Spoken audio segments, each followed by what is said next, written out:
A documentary showing in Toronto Film Festival was recently cancelled or was basically not allowed to happen because of intellectual property worries, or specifically the copyright worries, because, of course, the October 7th documentary showed footage that was recorded by Hamas. So we are trying to be careful about the property rights or intellectual property rights of Hamas out of all.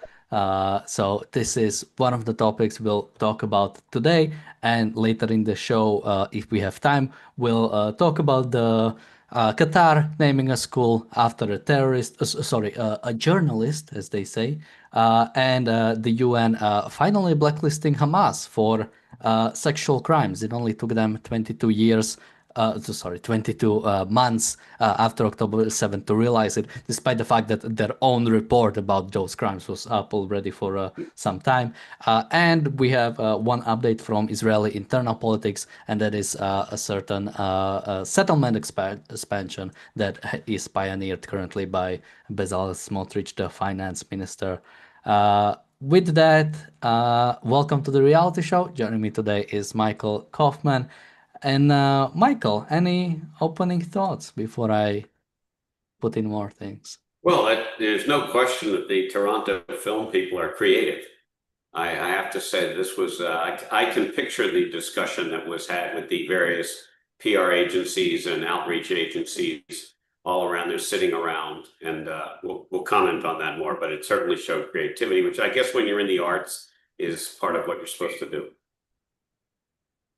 Yeah, so basically, the documentary was called The Road Between Us, The Ultimate Rescue, and it tells a story about a Major General Noam Tibon, who set out to save his son, journalist Amir Tibon, and his son's family as they were attacked by Hamas-led terrorists at their home in Kibbutz Nahal Oz.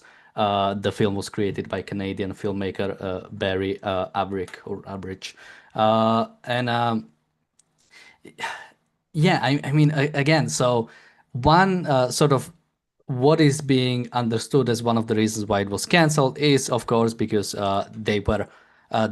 well, this is not officially what they stated, but it's talked about that they were probably worried about the reactions the crowds would have if this movie was played, because again, it shows Hamas as a bad guy on October 7th, and we cannot have that. But the reasoning again was used that basically they are worried about copyright concerns, since they could I don't know. I mean, there is a few sort of like things I wanna bring up, but yeah, basically, they were worried that the filmmakers did not receive permission from the Hamas terrorists whose clips are featured in a film, and yeah, I mean, I mentioned this yesterday on our show, and Stuart, who he had on, like couldn't even believe to like hear what I was saying, because I was just randomly mentioning it. It wasn't like a topic yesterday. I just brought it up to make another point, and yeah, because it is so unbelievable. I mean, Michael, what kind of mentality brings somebody to even like say something like this, or to even like raise this as a concern? I think one of the unfortunate things about what's happened mostly to our education system is that every idea is given full evaluation, and if people think it must have some validity. In America, whenever we don't want to do something, we blame it on insurance. And you don't have to say much in America, because if a kid wants to go have fun but they're not allowed, the answer is insurance. And you can say one word and it shuts down the entire conversation. Oh, of course, it's the big bad insurance companies. And I've called people on it a couple times, not all the time. And at least on half of those occasions, it turned out it was a complete baloney, but it was a great way to try to shut something down so that nobody argues. Now, clearly, I'm sure we all, those of us who have ever watched documentaries on what happened in World War II, or what happened after the World Trade Center came down and the Pentagon got bombarded, and attacked, and when the plane flew into the open field in Pennsylvania, I'm sure we checked with the Taliban very carefully to make sure that no international copyright laws were being violated, because God forbid you violate the copyright and the laws protecting terrorists. This is clearly baloney. And really, only a moron, and I'm being nice about this, only a moron could believe this when they said it. Somebody should have stood up and said, you have two issues. Either you're completely lying to us, or you're the people who stated this, or you're absolutely idiots. And what happened is they're lying to us. And I've been in corporate America long enough, in corporations long enough, both in US and internationally, to know how these things are spun. And what you do is you bring in a PR agency, a public relations agency, and you tell them, we need to defend this decision because frankly, we're worried about security, but frankly, we're really worried about pissing off a whole bunch of liberal woke flakes, and we don't think facts matter anymore, which is why we don't show Holocaust films and why we deny that ever occurred, and we don't show anything what's going on in Sudan or what the Syrians are doing to the Druze and so on. And we need your help. So let's start throwing around ideas on what kind of crap the public, and they actually talk like this. I've been in rooms with this. What kind of crap most of the public will swallow, and certainly the mainstream media will swallow and puppet and repeat on our behalf in order to obfuscate make people confused about what's really going on, and take any responsibility for this despicable decision off of us. And they sit around, and I don't know how long it took, probably not more than an hour, to come up with the public will buy intellectual property. Who could argue with intellectual property law? And then somebody in the room who has a little bit of guts and a little bit of common sense says, but do intellectual property laws apply to terrorist organization? And by the way, was there ever any copyright? Did they ever actually put out something that had copyright underneath? Because if you put something in the public domain and it doesn't say copyright, then you don't have any rights to it. It's in the public domain. We learned that in corporate America 101. You can't put stuff out there and protect it if it's not protected from the get-go. It's a little like patenting stuff. If you throw out stuff to the public domain and publish a paper, and if you haven't filed your patents yet, as soon as it's in the public domain, those patents are invalid. If the patents were filed before it goes into the public domain, great. But as soon as it's in the public domain, it's public. Same thing with copyrights. And I'm sure there's copyright attorneys out there who can give us a better schooling on this. But the bottom line is nobody ever copyrighted any of this stuff. And the news centers never put copyright at the bottom unless they absolutely have to. So why all of a sudden does a documentary that's showing actual footage of what happened have to abide by number one, some mysterious copyright law? Number two, let the terrorists sue them. Like it's Hamas terrorists sitting in Qatar are going to sue this Canadian filmmaker. Let them. If any country is corrupt enough to allow such a thing, then it should be front page news, and the leaders who are allowing it should be thrown out of office.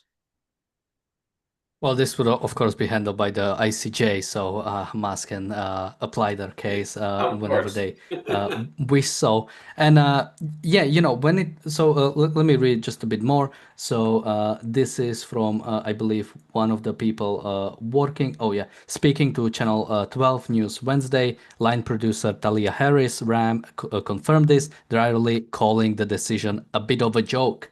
The topic of creators' rights is something I work with regularly. There is no legal problem with showing these clips, which were already streamed live on October 7. From an intellectual property standpoint, they are clearly in the public domain. Harris Ram said Toronto's International Film Festival's decision was frustrating but not completely unforeseeable. Let's just say, when I bought my ticket to Toronto, I made sure it could be cancelled. I knew something like this could happen. And also the official or the Toronto International Film Festival spokesman told the Deadline was, I think, the first news site that commented on this or asked for comment on this, the spokesman said the invitation for the Canadian documentary film The Road Between Us, The Ultimate Rescue, was withdrawn by the Toronto International Film Festival because general requirements for inclusion in the festival and conditions that were requested when the film was initially invited were not met, including legal clearance of all footage. Now, again, like I'm gonna bite the bullet, and whenever somebody cites international law or cites any law, I like to actually go take a look and research. Especially, I think intellectual property is an interesting area to sort of judge, especially when you start crossing borders. So I did find out there is a Berne Convention. It's basically a type of thing that is working like any international organizations working under UN, but it's basically what it's supposed to do is do reciprocal copyright recognition, meaning if I copyright something in America, and about 180 countries are signatories. So if I copyright something in America, it automatically, the copyright is recognized automatically, let's say in Slovakia. So I cannot steal what Michael copyrights in America, I cannot steal. It automatically gets its recognition. And I think this sort of thing is generally good. So at the very least, you don't have to, if you write a book, you don't have to copyright it in 200 countries just so it doesn't get stolen. And I looked up the Palestinian territories, which are not even signatories of this. So even if you want to make the case that somehow Hamas terrorists who recorded terrorism on October 7th somehow get copyright over that, it gets no automatic recognition. And again, that is even if you bite the bullet on the idea that even they have the copyright to that. I have a few more things I want to bring up, but Michael, any more Just to comments? reiterate, I mean, the fact is that this footage was already out there in the public domain. So copyright patents don't apply to things that are already in the public domain. As I said earlier, you must, my understanding of the law, and I've certainly defended enough patents, mainly on drugs, and copyrights, frankly, on textbook of medicine, that stuff cannot go into the public domain without a copyright or a patent, or it becomes public. And then it's not copyrightable or patentable. Full stop, end of discussion. The separate issue of whether the Palestinian Authority could even be allowed to sign it, as it's not a country by any means at all. It's barely a group of people. And many people believe the PA itself, the Palestinian Authority, is a terrorist organization. But clearly Hamas is listed as a terrorist organization by many, if not most, of the signatories to this agreement. And it certainly was never, the agreement was never intended to apply to terrorists, which is really only a moron could sit there and say that with a straight face, or a liar, and do this. And we shouldn't go down the path of effectively supporting this discussion, because from the get-go it's broken. And then when you follow up the get-go, meaning this is all footage that was out there. And the second point is that nobody needs to get permission from it. Nobody got permission from the Nazis or the Taliban to show footage of World War II or the bombing of the World Trade Center. I'm sorry, the attack with the airplanes on the World Trade Center, or the bombing that preceded it, frankly. We have a super chat from Mary. Mary, thank you so much. And a super chat from Ginger. Thank you so much. He says, I'm loving this show subject and enjoying your discussion. Thanks. Thank you so much for your support. And yeah, I want to bring up a few more things. The most important being dictatorships don't have rights. The fact that you would even care about, again, what sort of, I don't know, like even with copyright, is copyright by Hamas or by the individual terrorist that did this act? I don't really like. Is this like a collaborative work of the Palestinian people or the individual terrorists that committed these acts. But again, none of that matters. We do not recognize. I think Deborah in the chat said, I don't know if it's true, but she said many Western countries don't allow criminals to get monetary rewards for their crimes. That's why mass murderers don't get royalties. So why would Hamas get royalties for their crime? I mean, yeah. Well, the fact is that many Western countries might not do so, but the Palestinian Authority does. If you do commit crimes, you do get rewarded for it. But yeah, absolutely. The idea that somebody could monetize, again, breaking a law, invading another country, as this is somehow a right was created out of that. The fact that you record yourself killing somebody or torturing them or kidnapping them, somehow property rights even have any meaning is ridiculous. This is again why I hate libertarians, because they oftentimes view property rights as this like floating abstraction away from everything else. So the way you can catch a libertarian is say, well, what if I buy property around your house and I don't let you out? Because they have no understanding of what property actually means, and an idea like being able to access your property is an important part of your property, so they cannot handle questions like this. And in a similar way, this is not like a gotcha question, like what about what something else people like to, well, what about the Iranian right to defend itself? What about the Russian or Palestinian right to defend itself? It makes absolutely no sense. You deal with property rights, you deal with rights themselves as just some form of like automatic thing, like frozen abstraction that just happens. No, it's a social concept. It's a concept that we came up with to properly understand human interaction, to properly set up human interaction, meaning recognizing the fact that for us to live peacefully with each other, we need to allow each other to use our minds, to use our reason, and to use the fruits of both our actions and our reason. Want to bring up one more thing, but any more comments from you, Michael? Well, I think the word you might have been searching for is contract. I mean, part of the fundamental point of the social contract, which is an old by today's standards, Western idea, is that you get rights, but you also have responsibilities. And you abdicate certain responsibilities, which is, for example, self-defense, which you give up to the state, and you also you pay taxes to help globally defend the state, but you get the right to be protected. But you only get the right to be protected, meaning life and liberty, your freedom, if you actually abide by the laws that exist in the state.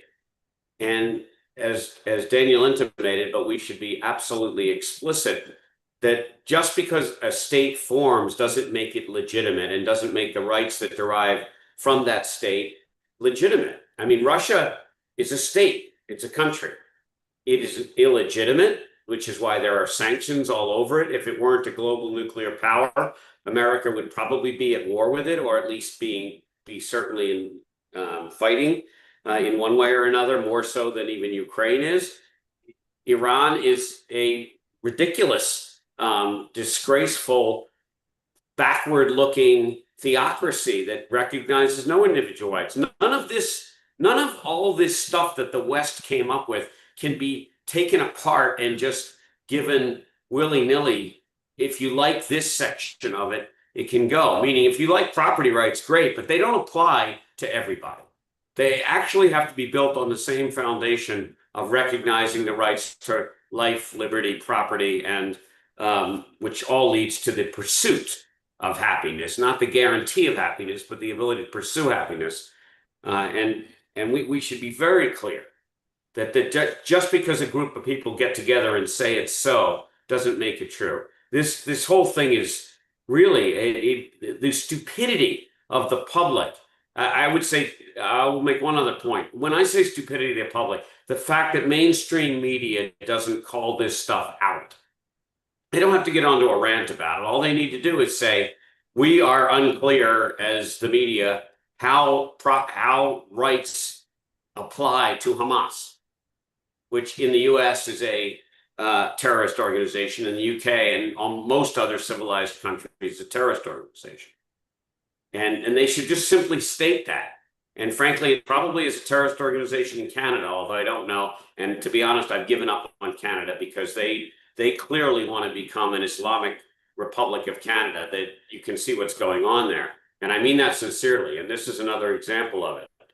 Um, uh, this is the problem with what, and it all comes back to this notion that if a group of people have an idea, no matter how absurd, it still should be taken seriously. And this idea should not be taken seriously.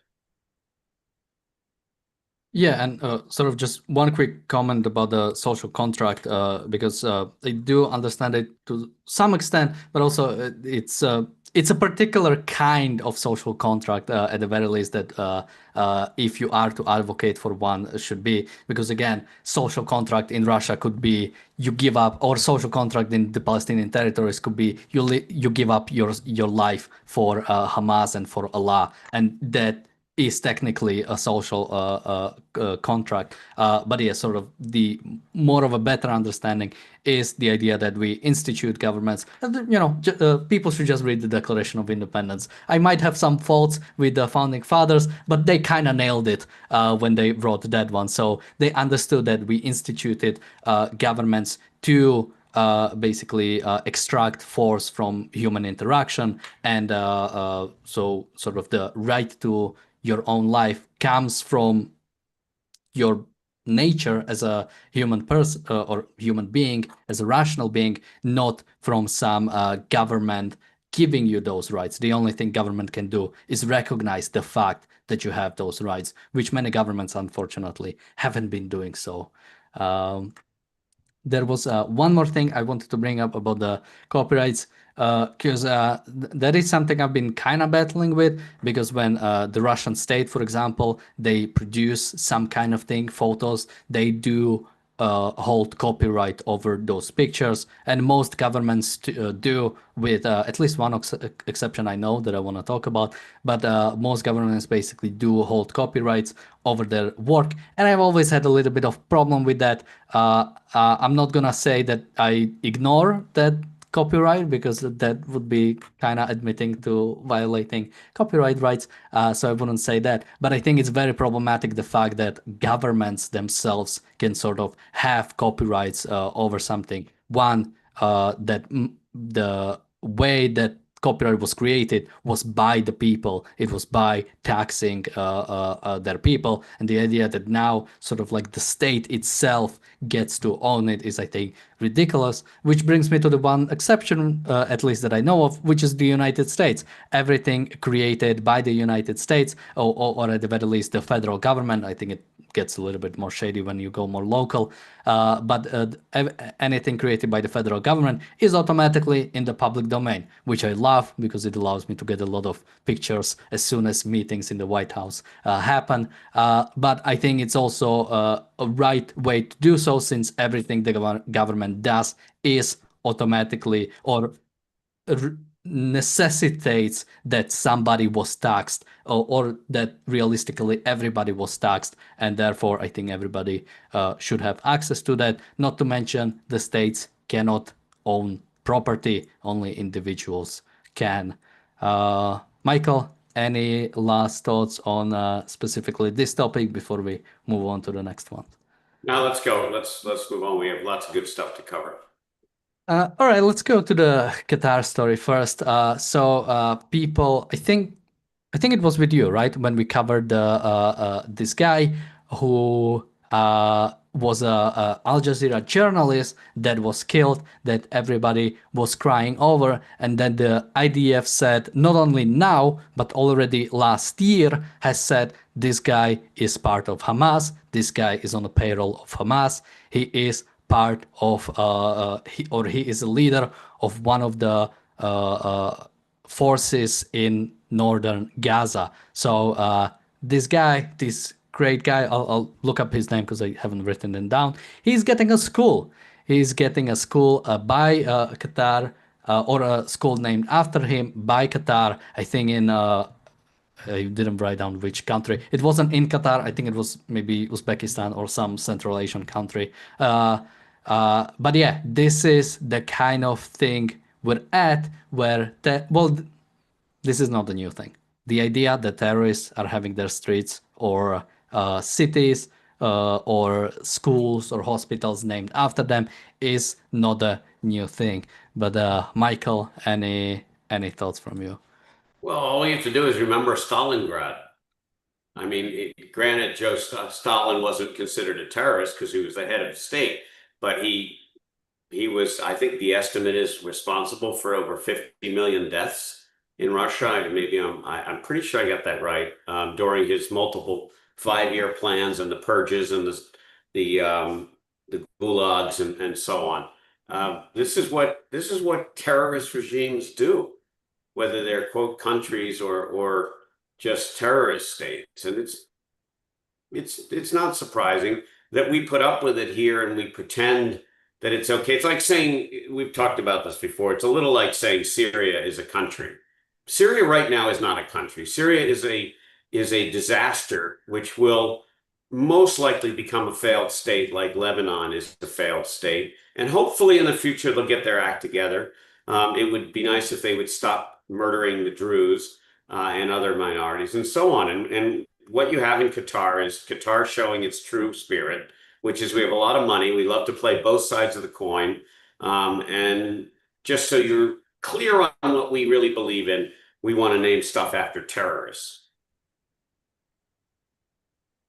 Yeah, and okay, I just checked it out. So the name of the guy was Anas Al Sharif. We talked about him a few days ago, and the country was Kyrgyzstan. Sorry, I cannot tell between the Central Asian nations. Well, I can tell between some of them, but it was Kyrgyzstan. This move is spearheaded by the education minister Lowa Al Qatar in Qatar, which is a woman. So progressive Qatar is putting women in the position. So, and you can also see that even women can be terrorist sympathizer and Hamas supporters.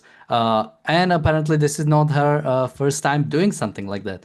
In February, she lauded Mohammed Deif, the leader of Hamas military wing, after his death was confirmed. She posted a poem on her official X account. She wrote, someone like him could only walk this path. You were not alone, but a nation sent in a form of satisfactory individual. You lived like a sword without a family or a home. So again, by the way, Qatar, major non-NATO US ally still. We have military bases in Qatar. Qatar is the country that we use as a negotiator with Hamas, since who would be better as a mediator between Hamas and us, but the country that is holding the Hamas terrorists in their country for decades now at this point. Yeah, this is I mean, Michael, a question for you. Again, we know all of this about Qatar. We know how much of a role they play in the support of Hamas, in the support of the Muslim Brotherhood at large. We know that through Al Jazeera, they are pretty much spreading propaganda. It's sort of just a so almost like a foreign press of Qatar. They are funding anti-American movements inside of America, and yet we still deal with them as if I mean, yeah, that they are basically our allies. Yeah, I don't. Again, I think you have to. There's two issues here that are in direct conflict, and we know Ayn Rand would say that you should never get in bed in a situation like this with people who, frankly, want to destroy you.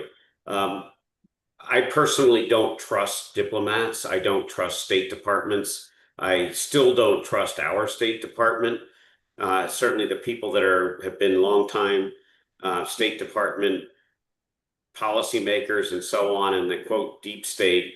And I don't think it's a conspiracy theory. I think by and large, our positions on many things, including Qatar, have been wrong. And I think what we somehow believed was that if we were kind of got along with these folks, that their loyalties would somehow switch to Western loyalties or American loyalties, and we would put up with it. So they use that kind of hope, and then they use the wonderful diplomat argument, which is expediency. We have to, we have to do this, and we have no other choice. And Qatar is uniquely positioned between us, and so on and so forth. What we don't do in America, and I really don't understand why, frankly, is call them out. I don't see why we can't call them out. They know what they're doing.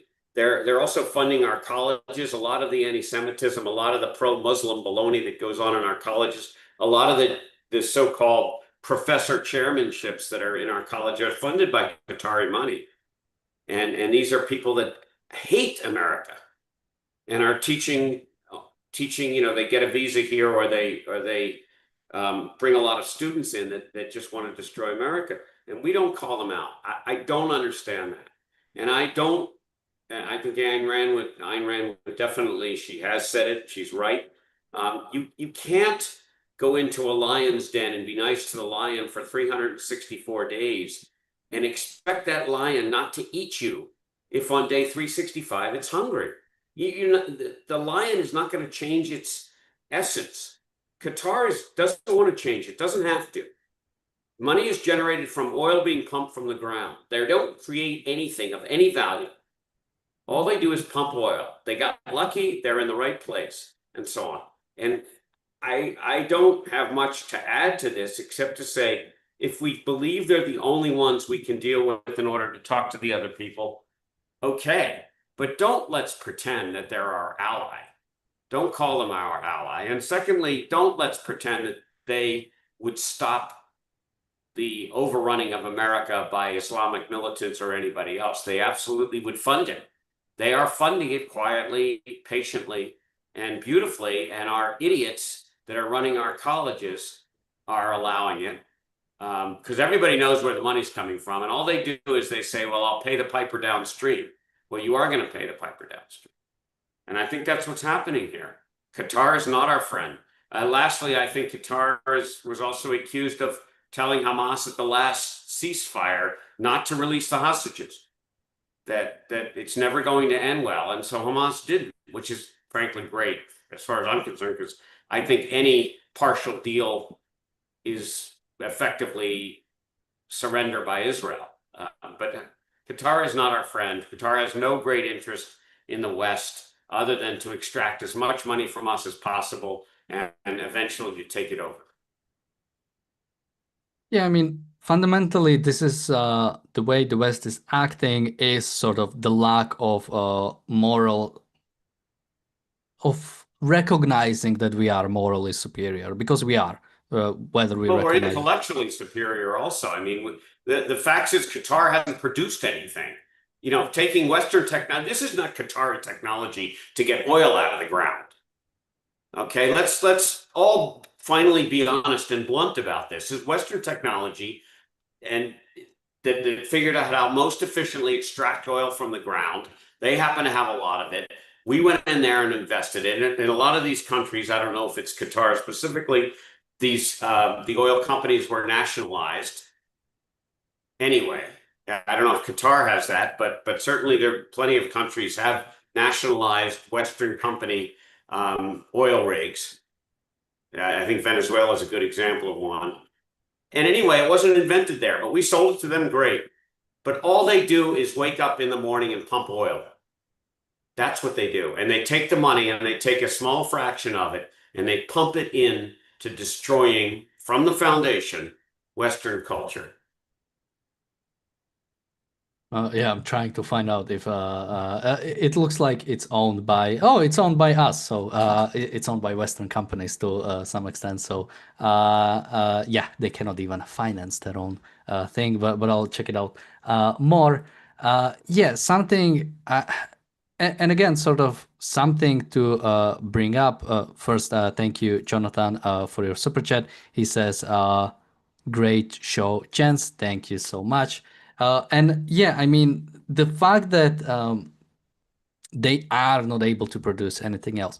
Because again, it's not like oil is only in the Middle East. America has actually an insane amount of oil reserves, especially after the discovery of shelf fracking. America has, I think, like it might have even more than sort of like any country, any singular country in the Middle East. Yet the production, the reason why America is rich is not because of that. It's not because of its natural resources. It's because of its intellectual capital. I mean, go to the biggest companies in America. The top 10 companies are all well, one is healthcare, and all the rest are information technologies. All of them, like the Magnificent Seven, for example, all of them are basically type of companies that could be created anywhere. Now, you still need a certain intellectual infrastructure, a certain infrastructure when it comes to recognizing property rights. Again, Europe has none of those because they suck at actually sort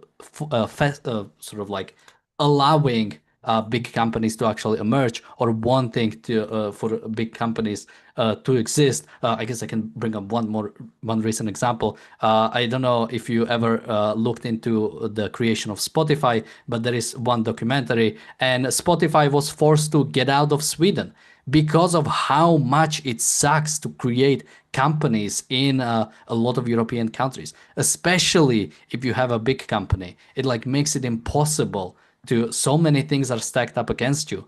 And again, this is the part of thing why America has been great to have a sort of a certain amount of field that allows creation to be possible. This is not what is happening in the Middle East. This is not what is happening. Well, I shouldn't say that. This is what's happening in Israel. Because Israel, again, is a type of country that does allow one of the, again, the biggest information, like sort of new or recent big information technology companies are coming out of Israel.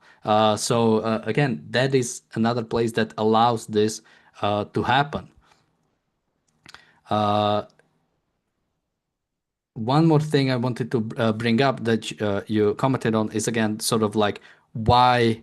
Oh, I went on a complete tangent. So what I was trying to say is when it comes to sort of the reason why we are so unwilling to recognize our moral superiority, or sort of what comes out of that, is us trying to appease these dictatorships, because if everybody likes us, then we must be good, right? It's this sort of like Peter Keating psychology. People should read The Fountainhead by Ayn Rand. Is that kind of thing. It's we are like a bullied kid in high school who is trying to appease the bullies because, well, if they like us, then I can feel good about myself. No, we are good because we are morally superior and intellectually superior and are generally better at everything. And we need to recognize that, and we need to recognize the fact that we do not need appeasement of these from these countries. Um, we can move on, or if you have some more comments on Well, this. I think it's really important to point out and I know we've had some disagreements from an objectivist point of view on tariffs and trade barriers and so on, but every one of us should recognize that every country, certainly terrorist backing countries and certainly non-democratic countries, and are willing to use oil, medicines, pretty much natural resources like lithium and other things, silicon that you need for high-tech devices. They're using them as weapons of war. I mean, this ridiculous notion that some people put out that why would the US ever insist on, for example, pharmaceutical manufacturing plants in the US, because China has actively threatened that it will cut off the supply of major drugs to the US if trade continues to become a problem or we get into a significant conflict, including over Taiwan. And this notion that these things should exist in some nebulous kind of trade should be above it all. That would be great, but trade is not above it all when it comes to these countries. The only reason to be nice to Qatar, and the only reason, frankly, to be nice to Saudi Arabia or anyone else in the Middle East other than Israel, which doesn't have a lot of oil. It does have some natural gas, and it has water, which is fresh water, which is pretty cool. But the only reason to be nice to anybody in the Middle East is because of their oil. And that, as Daniel so correctly pointed out, it's not necessary. The U.S. absolutely could be sufficient. Under Trump 1, the U.S. could supply all of Europe with natural gas and oil. But Angela Merkel, thank you very much, Angela, in addition to opening her borders to everybody, decided to do a deal with Vladimir Putin. How did that work out for Germany and other countries? Really great. Now, luckily, Norway has a pretty much unlimited gas supply and so on. But the point is that there's no good reason to have to put up with these theocratic despots in the Middle East, even the ones that are our friends like Qatar and Saudi Arabia. Remember, all the 9/11 terrorists came from Saudi Arabia, okay? Except for oil. And we don't have to put up with that. If, on the other hand, you have the Jimmy Carter / Barack Obama / Joe Biden view of we shouldn't do any fossil fuel production here in the US because it's bad for the environment, better to let someone else have much worse conditions to extract fossil fuels from the earth, because their conditions in the Middle East and in Venezuela and in other places where they get fossil fuels are far worse than what we do here in America. There are no laws governing essentially pollution, et cetera, in these other countries. But that's the kind of Jimmy Carter-esque / Obama Biden view. Then we are dependent on them and we have to be nice to them. It's super important for people to understand that none of this stuff exists in a vacuum. And the Middle Eastern countries we only got in bed with them because of the oil crisis when they manufactured, it was completely manufactured, it was complete bogus back in Carter's era. And he, of course, what Jimmy Carter's response to it, instead of making America energy independent or getting us on the path to it, his response was, let's lower the speed limit to 55. Because that's the way you solve a problem like that. And this is wrong thinking. It's short term and it's frankly stupid and it's damaging. So I want us to be self-sufficient. I want us to be able to produce key drugs here in America by ourselves. I want us to have energy independence. I want us to have technological independence, or at least have deals with countries unlike China that we are truly friends with, to sell us lithium and silicon and other beryllium and all the rare earths that we desperately need until we have better choices, which everyone's working on, and start to deal with this stuff in a way that we don't remain beholden to these corrupt countries. We have a super chat from Bonnie. Thank you so much. And I should correct myself.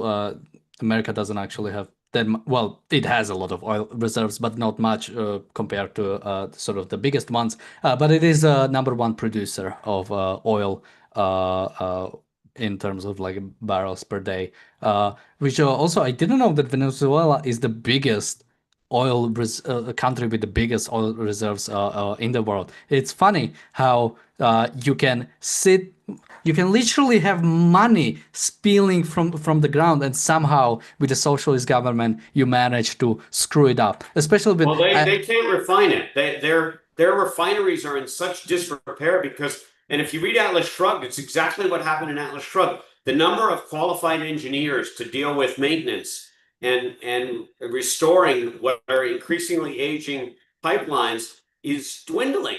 Nobody with a brain wants to stay in Venezuela. And that's the thing, and it's the same thing with every communist country. We're going to recreate that soon in New York City, where we put a communist government in the mayor of New York City, and we're going to show people what happens to the brains and all the people that are working hard and create. You can laugh at me and say I'm just that I'm just nervous about this. I think it's a great experiment. We should do it again because we've repeated it 100 times and we still haven't learned that socialism fails. And Venezuela is a great example. They have the best reserves in the world and they are unable to refine. They're unable to extract the oil, #1, and they're unable to refine it, #2, because they don't have people with the intellectual ability to do it. And they won't. Anybody of any quality in Venezuela that can escape does escape. For some reason, some people in the chat, when I talked about the superiority of the West, they are talking about physical qualities of some of the people in the West, which is a really weird way of understanding what I meant, and sort of like a really anti-conceptual understanding of the world. The fact that you would look at physical qualities of people instead of their intellectual or moral capability, or the capability to interact with the world. Again, you could be strong, but it doesn't necessarily give you the ability to interact with the world around you. Because for the most part, especially in the modern age, it's much more of a conceptual thing rather than physical activity, but it's still required. So I don't want to put it off too much. We have a super chat from Bonnie. Thank you so much. And let's bring up one more topic, and it's the UN is blacklisting Hamas for sexual crimes. Well, it only took them 22 months and a couple of their own reports to do so, but the UN Secretary General's report adds Hamas to blacklist of groups committing sexual violence in conflict, citing rapes, genital mutilation, and abuse. And abuse that Israel says continues against hostages. Um, yeah, when I saw that, I don't know what to even like feel about it. It's like, okay, like I don't care. Like this is I think this was from one of the Israeli professors. He said this is a landmark moment in the international fight against sexual violence in conflict. This was the top recommendation in our recent book, For the Sake of Truth, which was also delivered to Secretary General Antonio Guterres. The message is clear: the world sees these crimes, calls them by name, and will not allow them to be erased from history. And my reaction is like, okay, but nobody will care. This will not change anything. People will still either deny that sexual crimes happened on October 7th or will not care. This will not change anybody's opinion. They would still call for a ceasefire. They would still call for Israel to surrender itself, or would call for my favorite thing or one of my favorite things we've covered is the same people who denied any sexual acts happened on October 7th, then jumped on the one video that shows like IDF soldiers taking a Palestinian aside and not really doing anything. Nothing was found out. But yeah, that was like, look, Israel is committing sexual violence. Which again, even if it was true, the fact is that IDF actually, if it does happen, does something against it. Hamas promotes doing it.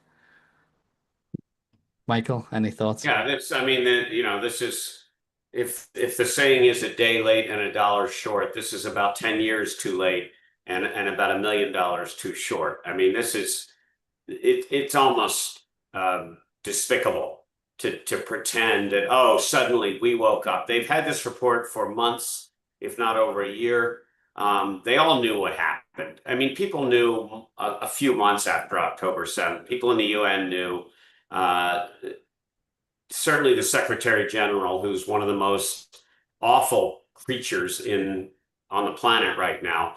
And I do want to point out that I truly believe it's because there are discussions going on between the United States and the UN that the United States will shut down the UN, will stop contributing to the UN, and will remove them from New York City unless the UN starts to behave in a more rational fashion and starts. The timing of this, the strong stance that the U.S., the increasingly strong stance the U.S. is taking with regards not restoring UNRWA funding. I believe UNIFIL funding has not been restored. It's just, this is not a coincidence. And anybody who thinks that the UN suddenly got ethical or rational or moral, it would have to be an idiot. And I mean that term again, idiot. I mean, a leopard does not change their spots. The UN is a despicable, corrupt organization which is mostly populated by autocratic, theocratic, broken governments who are the majority of the governments on the planet. We all think that everything is like the US and Western Europe. Well, certainly Canada isn't behaving that way. Australia isn't behaving that way.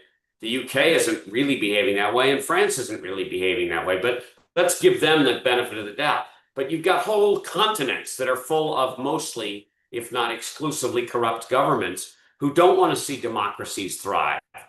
Because the more thriving democracies there are, the more it puts any autocrat's position in jeopardy. So the notion that the UN woke up one morning and that the Secretary General decided that he was going to go to the right side of history and admit what we've all known is true for over 22 months, we knew right after October 7, and certainly the UN had ample indication within a month of October 7. It is just absurd. There must be pressure coming on. If it's too good to be true, it is. There must be pressure coming from somewhere. And I truly believe, I don't know what other country in the world, frankly, gives a damn about Israel. So it's the US and only the US. And frankly, it's Donald Trump, because God knows that, and that's God with a little g, that Joe Biden and Kamala Harris were ambivalent at best about Israel, and certainly allow all of this to go on unfettered, all of the disgrace at the UN and the anti-Semitism and the pro-Hamas rallies in the US to go on. So I think it's the US. I think it's Donald Trump. I think it's our State Department. And I think they have told the UN that the funding will be severely shut down if not stopped, unless the UN starts to get with it.